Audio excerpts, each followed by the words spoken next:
Hello friends, welcome to the exam Drishti. हम लोग बिहार सहायक सचिवालय का प्रैक्टिस सेट नंबर 8 का जीके जीएस का फुल डिस्कशन करने वाले हैं, जो रुक्मणी प्रकाशन का वॉल्यूम 2 है। इसके पहले हम लोग प्रैक्टिस सेट नंबर 1 से लेकर 7 तक का अध्ययन कर चुके हैं। यदि आप लोग नहीं देखे होंगे तो हमारे चैनल पर जाकर देख सकते हैं। यदि हमारे चैनल पर पहली बार विजिट कर रहे हैं तो चैनल को सब्सक्राइब एंड बेल आइकन को दबा दें, ताकि लेटेस्ट वीडियो का नोटिफिकेशन पहले आप तक पहुँचे। यदि आप लोग मैथ रीजनिंग सहित 150 प्रश्नों का सेट प्रैक्टिस करना चाहते हैं तो इस वीडियो के डिस्क्रिप्शन में दिए गए टेलीग्राम लिंक से जुड़कर आप फुल सेट का लाभ उठा सकते हैं। आप लोग इस वीडियो के अंत तक जरूर बने रहिएगा। चलते हैं प्रश्न की ओर। प्रश्न नंबर 51 से जीके जीएस का क्वेश्चन है। कहता है, पंडित शिव कुमार शर्मा किस वाद्य यंत्र से संबंधित हैं? तो संतूर से संबंधित है। विश्व बैंक का मुख्यालय कहाँ स्थित है? तो इसका राइट आंसर ए हो जाएगा, वाशिंगटन डीसी में।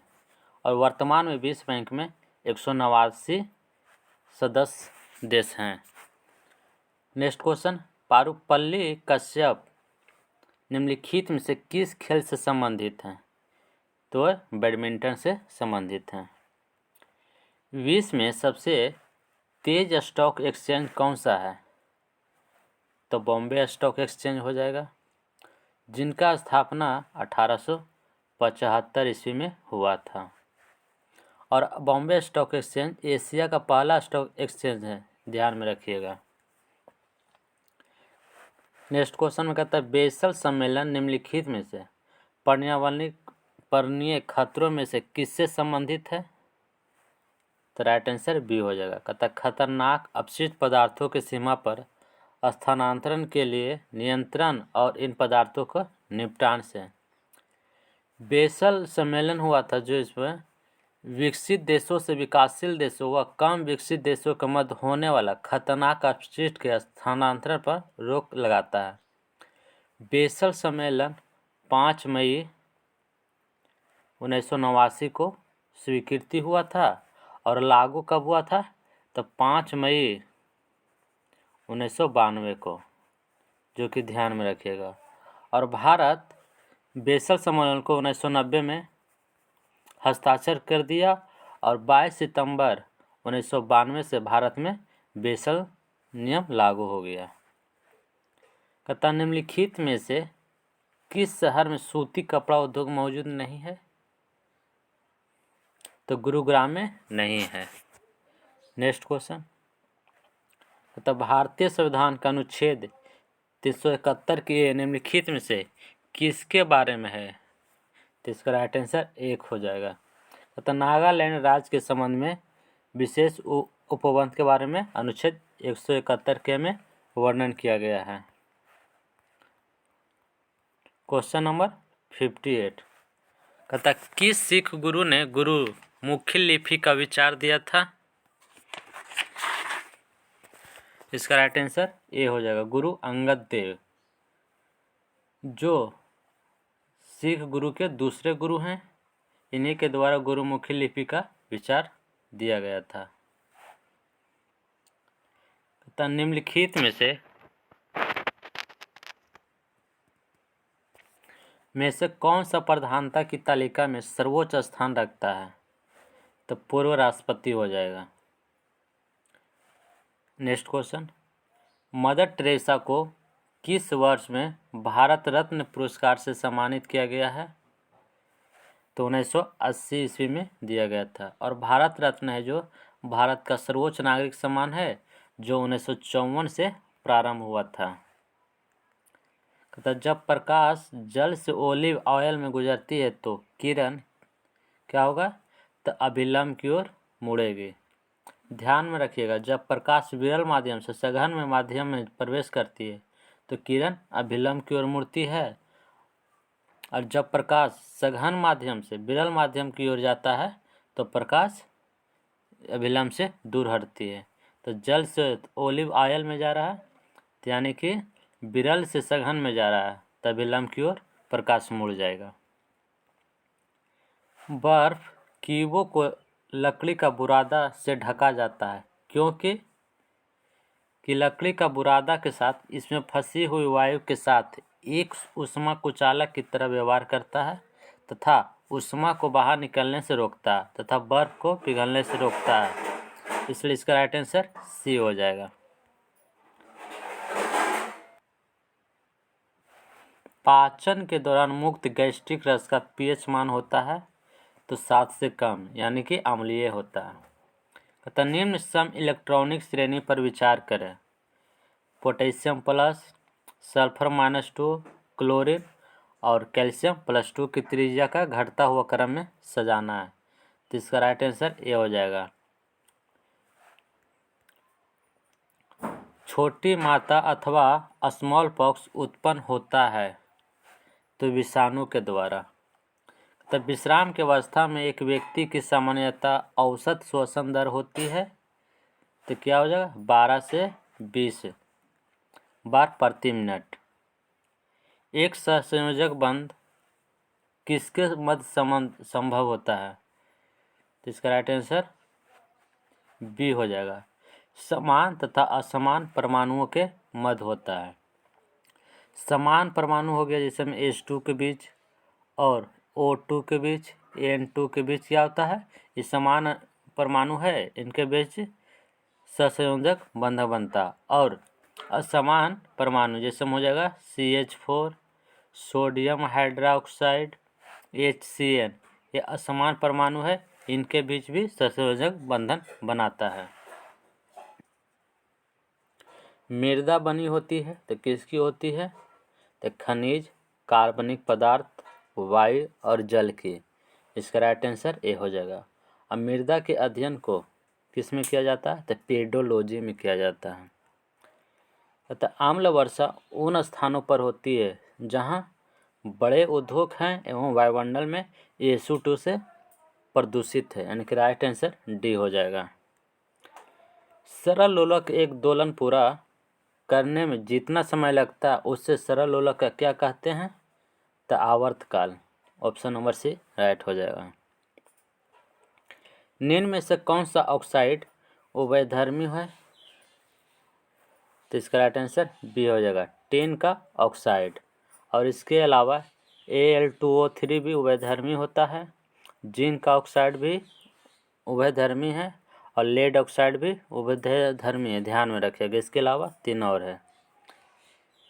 कहते घर्षण बल दो गतिशील सतहों के मध्य किसके कारण होता है तो खुरदरेपन के कारण होता है। उधर्पातन वह प्रक्रिया है जिसमें ठोस सीधे किसमें तो वाष्प में परिवर्तित हो जाता है, उसे हम लोग उसे उधर्पातन कहते हैं। उधर्पातन विधि के द्वारा कपूर को नेफ्थालीन, अमोनियम क्लोराइड, एंथ्रासिन और बेंजोइक अम्ल आदि पदार्थ को शुद्ध किया जाता है।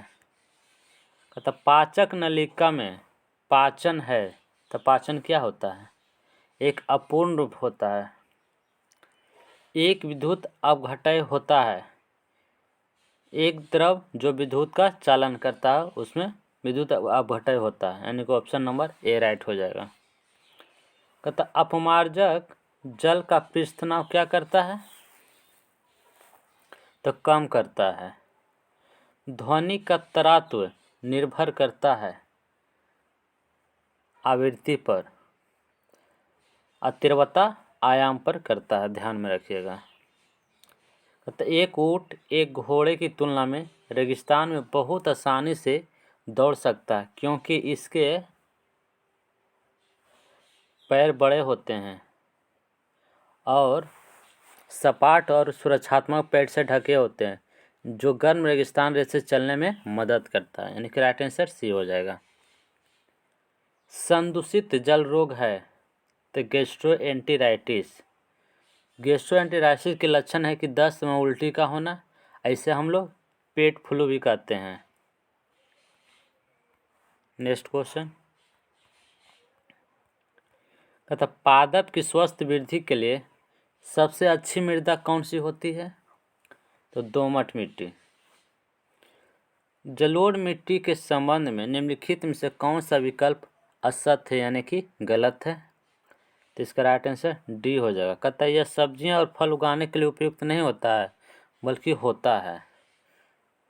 यह उत्तरी भारत के डेल्टा क्षेत्रों के अधिकांश भागों में फैली हुई है और यह मिट्टी और रेत का मिश्रण होता है। जलोढ़ मिट्टी है जो मिट्टी और रेत का मिश्रण है।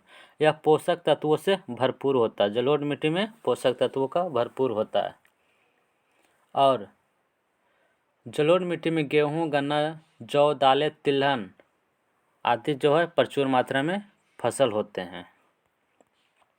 कहता बहाई मंदिर कहाँ स्थित है? तो नई दिल्ली में स्थित है। बहाई मंदिर है जो सफ़ेद संगमरमर से निर्मित है और इसके शिल्पकार फरीबोर्ज साहब ने कमल को प्रतीक के रूप में चुना, जो हिंदू, बौद्ध, जैन और इस्लाम धर्म में समान है। वर्ष 2021 के 31वें सरस्वती सम्मान के लिए किसे चुना गया है? तो प्रोफेसर रामदरस मिश्रा को, यानी कि ऑप्शन नंबर सी राइट हो जाएगा। भारतीय मृदा विज्ञान संस्थान IISS कहाँ स्थित है? तो ध्यान में रखिएगा, भोपाल मध्य प्रदेश में, और इसकी स्थापना 1988 ईस्वी में हुआ था। नेक्स्ट क्वेश्चन में कहता है भारत ने 1974 और 1976 में हुए समझौते के अंतर्गत श्रीलंका को किस द्वीप का अस्तित्व कर दिया गया था? तो ध्यान में रखिएगा, कच्छथीऊ द्वीप के रूप में। निम्नलिखित में से 3 विकल्पों भारत में प्रचलित प्रकार के म्यूचुअल फंड्स का सही वर्णन करते हैं। तो इसमें विषम विकल्प कौन है जो इनमें से अलग है? तो इसका राइट आंसर बी हो जाएगा, short cap funds. Large cap funds है जो उन कंपनियों में प्रमुखता से निवेश करते हैं जो बड़े स्थापित व्यवसाय के लिए, यानी बड़े व्यवसाय के लिए किसमें किया जाता है? तो लार्ज कैप फंड्स में। और मिड कैप फंड्स है जिसमें जो मध्यम आकार की कंपनियां हैं उसमें निवेश करते हैं। और मल्टी कैप फंड्स है, इनमें बड़ी, मध्य एवं छोटी कंपनियों के मिश्रण में निवेश करते हैं, यानी कि तीनों कंपनियों में किया जाता है। निम्नलिखित में से कौन भारत के पूर्व प्रधानमंत्री हैं जो लोकसभा के सदस्य नहीं थे? तो राइट आंसर सी हो जाएगा, मनमोहन सिंह। मनमोहन सिंह राज्यसभा के सबसे लंबे समय तक का प्रधानमंत्री बने रहने का रिकॉर्ड है और उस सदन में चौथे प्रधानमंत्री बने थे मनमोहन सिंह, जो 2004 से लेकर 2014 तक रहे थे। निम्नलिखित में से किसने भारत के वित्त मंत्री के रूप में कार्य नहीं किया है? तो लाल कृष्ण आडवाणी। लाल कृष्ण आडवाणी भारत के वित्त मंत्री के रूप में कार्य नहीं किए हैं, बल्कि भारतीय जनता पार्टी के वरिष्ठ नेता थे। और आडवाणी जी 3 बार भारतीय जनता पार्टी के अध्यक्ष पद पर रह चुके हैं और 4 बार राज्यसभा के सदस्य चुने गए और 5 बार लोकसभा के अध्यक्ष चुने गए हैं।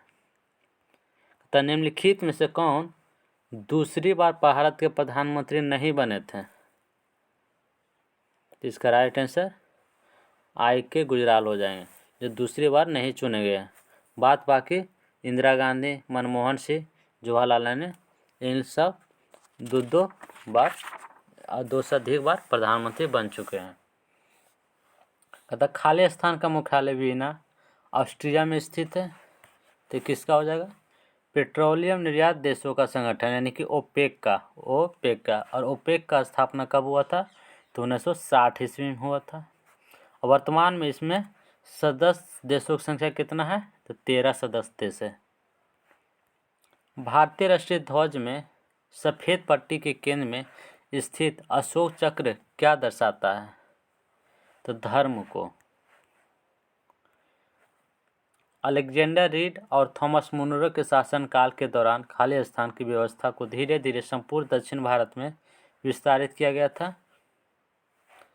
तो रैयतवाड़ी व्यवस्था को, जो 1792 ईस्वी में बारामाहाल जिले में पहली बार कैप्टन रीड द्वारा लागू किया गया था और 1820 तक इस व्यवस्था को मद्रास में पूरे लागू कर दिया गया था। तो यदि किसी संपत्ति को उसके मूल में किसी प्रकार की हानि के बिना बेचना या नकद में परिवर्तित करना सरल हो तो उसे क्या कहा जाता है? तरल आस्ति। निम्नलिखित में से कौन दिल्ली सल्तनत से संबंधित नहीं था? तो मोहम्मद गौरी का। क्षेत्र का उसी क्षेत्र से संबंधित कला से संबंध पारंपरिक रंगमंच रूप का मिलान करें। तो भांड पाथर कहाँ का है? तो इसका राइट आंसर कश्मीर हो जाएगा। यक्षगान कहाँ का है? तो कर्नाटक का। भवाई गुजरात का है और यात्रा पश्चिम बंगाल का। तो इसका राइट आंसर क्या हो जाएगा? Option number D. तथा जनगणना अधिकारियों के कर्तव्यों एवं जिम्मेदारियों के साथ साथ जनगणना आयोजित करने की योजना प्रदान करने के लिए भारत में जनगणना अधिनियम किस वर्ष अधिनियमित किया गया था? तो 1948 ईस्वी को। तथा निम्नलिखित में से किस कानून का मुख्य उद्देश्य भारत में ईस्ट इंडिया कंपनी के शासन प्रबंधन में बदलाव लाना था? तो ऑप्शन नंबर डी हो जाएगा, विनियमन अधिनियम 1773 द्वारा। तथा भारत के नीति आयोग का अध्यक्ष कौन होता है? तो प्रधानमंत्री।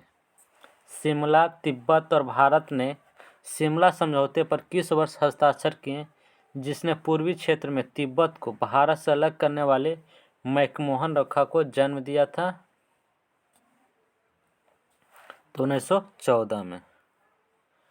कहता सफ़ेद संगमरमर से बने विशाल मकबरे ताजमहल को किस वर्ष यूनेस्को के विश्व धरोहर स्थलों में शामिल किया गया था? तो 1983 ईस्वी में। ग्राम पंचायत अधिनियम के अनुसार मुखिया को किस प्रकार पारित अविश्वास प्रस्ताव द्वारा अपने पद से हटाया जा सकता है? तो साधारण बहुमत के द्वारा। कहता रेपो रेट कौन सी सरकारी एजेंसी तय करती है? तो भारतीय रिजर्व बैंक के द्वारा किया जाता है। और रेपो रेट दर भारतीय रिजर्व बैंक जिस दर पर वाणिज्यिक बैंक को अल्पकालीन ऋण देता है उसे रेपो रेट दर कहते हैं। तो वर्ष 2020 के लिए BBC Indian sports women of the year award किसे दिया गया था? तो कोनेरी हम्पी का। निम्नलिखित में से किस चोल सम्राट ने वर्ष 1010 ईस्वी में चोल राजधानी तंजावुर में स्थित प्रख्यात वृद्धेश्वर मंदिर का निर्माण कराया था? तो राजराज चोल प्रथम ने। पंचायत सचिव किस संस्था का सचिव होता है? तो ग्राम पंचायत का। ऋण लेने के लिए साहूकार के पास गारंटी के रूप में रखी गई चीज़ों को निम्नलिखित में से किसके रूप में जाना जाता है? तो संपार्श्विक के रूप में। वित्तीय समावेश क्या है? तो वित्तीय समायोजन सभी वर्गों के बीच हो उसे हम लोग वित्तीय समावेश कहते हैं। वित्तीय समावेशन के अंतर्गत कम आय वाला लोग और समाज के वंचित वर्ग को वाहनीय कीमत पर भुगतान, बचत, ऋण आदि सहित वित्तीय सेवाएं पहुंचाने का प्रयास करना है। तो निम्नलिखित में से किस जनजाति ने मुगल शासकों में को 17 बार हराया था? तो अहोम जनजाति ने। तो भारत में राष्ट्रीय आय एवं प्रति व्यक्ति आय का रिपोर्ट निम्नलिखित में से किस मंत्रालय द्वारा प्रकाशित की जाती है? तो सांख्यिकी और कार्यक्रम कार्यान्वयन मंत्रालय के द्वारा, जिसकी स्थापना सन 1951 ईस्वी में हुआ था। Next question. तो राज्य पुनर्गठन अधिनियम कब पारित किया गया था? तो अगस्त 1956 ईस्वी को। टोक्यो मैराथन 2022 के पुरुष एलीट वर्ग का खिताब किसने जीता है? तो एलिउड किपचोगे ने। अर्थशास्त्र संदर्भ में UNDP का अर्थ क्या होता है? तो यूनाइटेड नेशन डेवलपमेंट प्रोग्राम, यानी कि इसका राइट आंसर डी हो जाएगा। और UNDP का स्थापना हुआ था 22 नवंबर 1965 को और UNDP का मुख्यालय न्यूयॉर्क है। और इसकी आदर्श वाक्य ऊपर की ओर बढ़ना है। तो निम्नलिखित में से कौन सा भारतीय निर्वाचन आयोग का अधिकार नहीं है? तो यह स्थानीय संगठन है, इसको नहीं होगा। यह स्थानीय संगठन का जिम्मेदारी किसके होता है? तो राज्य निर्वाचन आयोग का। तथा निम्नलिखित में से कौन सी चोटी पूर्वांचल की पहाड़ियों या पूर्वी हिमालय की नहीं है? तो राइट आंसर सी हो जाएगा, हिमाद्री पर्वत श्रेणी। हिमालय की सबसे ऊंची पर्वत श्रेणी है। यह नंगा पर्वत से लेकर नामचा बर्मा पर्वत तक एक पर्वतीय दीवार के रूप में फैला हुआ है और विश्व की अधिकांश ऊंची पर्वत चोटियां हिमाद्री पर्वत श्रेणी में ही स्थित हैं और इसे सदा बर्फ से ढके रहने का कारण है इसे हिमाद्री पर्वत के नाम से हम लोग जानते हैं। तथा निम्नलिखित में से कौन सा पंचायती राज का स्तर नहीं है? तो राष्ट्रीय स्तर है जो पंचायती राज का स्तर नहीं है। निम्नलिखित में से कौन सी जून 1997 में भारत सरकार द्वारा शुरू की गई एक प्रकार की सार्वजनिक वितरण प्रणाली है? तो लक्षित सार्वजनिक वितरण प्रणाली है, ऑप्शन नंबर सी राइट हो जाएगा। कहते गर्मियों के महीने के दौरान प्रायद्वीपीय भारत में लगभग खाली स्थान पर उपोष्ण कटिबंधीय पूर्वी जेठ धारा नामक पूर्वी जेठ धारा प्रवाहित होती है। तो 14 डिग्री उत्तर। भारतीय संविधान के अनुसार निम्न में से किस स्वतंत्रता के अधिकार में शामिल नहीं किया गया है? तो गुलाम रखने की स्वतंत्रता, ऑप्शन नंबर बी है जो नहीं रखा गया। स्वतंत्रता का अधिकार एक मौलिक अधिकार है जो अनुच्छेद 22 तक में वर्णन किया गया है। टोर्नेडो बहुत प्रबल उष्णकटिबंधीय चक्रवात जो उठते हैं तो कैरेबियन सागर में। कहता टोर्नेडो की आकार कीप एवं छन्नी के समान होता है जो ही बहुत ही प्रभावी होता है, लेकिन दृष्टिकोण से ये प्रलयकारी एवं प्रचंड होता है। कहता अजंता की गुफाएं कहाँ स्थित है? तो महाराष्ट्र में। भारत में निम्नलिखित में से किस स्थान पर पवन ऊर्जा फार्म नहीं है? तो दिल्ली में नहीं है। अब हम लोग क्वेश्चन नंबर 144 को देखें। तो आँख के निम्नलिखित में से किस भाग में मांसपेशियां होती है? तो परितारिका में। डोलोमाइट किसका एक अयस्क है? तो मैग्नीशियम का। पुष्प का कौन सा भाग बीज का निर्माण करता है? तो इसका राइट आंसर सी हो जाएगा, बीजांड। तब मुख में पीएच मान 5.5 से कम होने पर हमारे मुख में कौन सा पदार्थ संक्षारित होने लगता है और दंत क्षय का कारण बनता है? तो इसका राइट आंसर डी हो जाएगा, कैल्शियम हाइड्रोक्सी एपेटाइट का जो हमारे मुंह में बनना शुरू हो जाता है जिसके कारण दांत है जो क्षय होने लगता है। कहता लोलक घड़ियां गर्मियों में सुस्त हो जाती क्योंकि लोलक की लंबाई गर्मियों में बढ़ जाती है, ऑप्शन नंबर सी राइट हो जाएगा। फ्रेंड्स ये वीडियो अच्छा लगा हुआ तो अपने दोस्तों के साथ ज़रूर शेयर करें और आप मेरे चैनल पर यदि पहली बार विजिट कर रहे हैं तो चैनल को सब्सक्राइब एंड बेल आइकन को दबा दें ताकि आपको लेटेस्ट वीडियो का नोटिफिकेशन पहले आप तक पहुँचे।